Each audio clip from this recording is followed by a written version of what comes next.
Consumer court filing advocate registration എങ്ങനെയാണെന്നുള്ള video ആണ് ഇന്ന് കാണിക്കുന്നത്. അതിനായി നമുക്ക് ഈ ജാഗൃതി എന്ന സൈറ്റിലാണ് നമ്മൾ കയറേണ്ടത്. അപ്പോൾ അതിനായി ഗൂഗിൾ ക്രോം എടുക്കുക. അതിൽ ഈ ജാഗൃതി .gov.in എന്ന് ടൈപ്പ് ചെയ്യുക. ഈ ജാഗൃതി എന്ന് ക്ലിക്ക് ചെയ്ത് കഴിയുമ്പോൾ നമുക്കിതുപോലൊരു സൈറ്റ് ഓപ്പണായി വരും.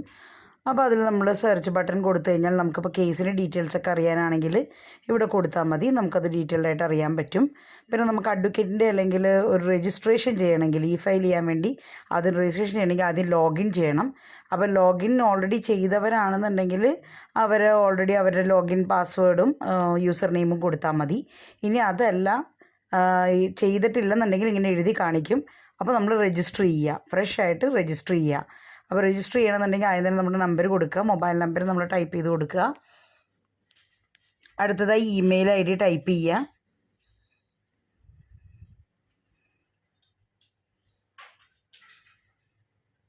പിന്നെ അടുത്തത് ഫുൾ നെയിം, നമ്മുടെ പേര് എന്താണെന്ന് വെച്ചാൽ ഫുൾ നെയിം ടൈപ്പ് ചെയ്യുക.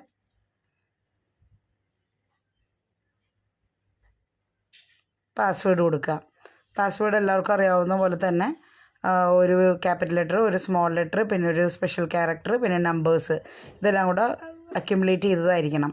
പിന്നെ അടുത്ത റോൾ എന്താണെന്ന് വെച്ചാൽ അഡ്വക്കേറ്റ് ആണെങ്കിൽ അഡ്വക്കേറ്റ്, അത് പിന്നെ ക്യാപ്ചയും കൊടുത്തു കഴിഞ്ഞാൽ നെക്സ്റ്റ് ഓപ്ഷൻ കൊടുത്തു കഴിഞ്ഞാൽ OTP വെരിഫിക്കേഷൻ വരും. OTP നമ്പർ വെരിഫിക്കേഷൻ വന്നാൽ സബ്മിറ്റ് കൊടുക്കുക.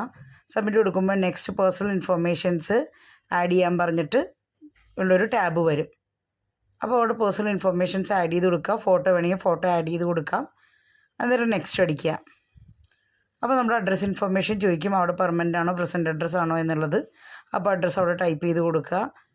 അതെല്ലാം കഴിയുമ്പോഴേക്കും പിന്നെ നമ്മുടെ അടുത്ത് ചോദിക്കാൻ പോകുന്നത് ഐഡൻറ്റിറ്റി പ്രൂഫ് അപ്ലോഡ് ചെയ്യാനായിരിക്കും ചോദിക്കുന്നത്.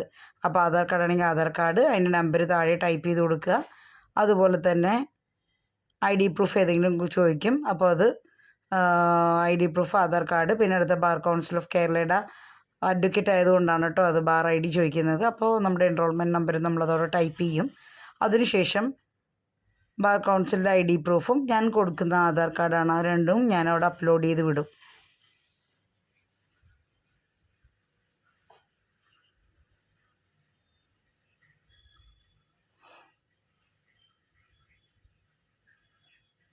അപ്ലോഡ് ചെയ്ത് വിട്ട് കഴിഞ്ഞ് സബ്മിഷൻ കൊടുത്തു കഴിയുമ്പോഴേക്കും നമ്മളതിനകത്ത് രജിസ്റ്റർ ആയോ എന്നറിയാനായിട്ട് നമ്മൾ വീണ്ടും അതിനകത്ത് ഔട്ട് പോയ ശേഷം വീണ്ടും ലോഗിൻ ചെയ്യുക. ലോഗിൻ ചെയ്യുമ്പോൾ മൊബൈൽ നമ്പർ നമ്മൾ ക്രിയേറ്റ് ചെയ്ത പാസ്വേഡും കൊടുത്ത് ക്യാപ്ചയും കൊടുത്താൽ ഇതുപോലെ ഓപ്പൺ ഡാഷ്ബോർഡ് വരും. അതിലിപ്പോൾ ഞാൻ ആദ്യമായിട്ട് രജിസ്റ്റർ ചെയ്യുന്നതുകൊണ്ടാണ് ഇതിനകത്തൊന്നും കാണിക്കാത്തത്. ബാക്കി ഉള്ള ഡീറ്റെയിൽസ് അടുത്ത വീഡിയോയിൽ കാണിക്കുന്നതാണ്.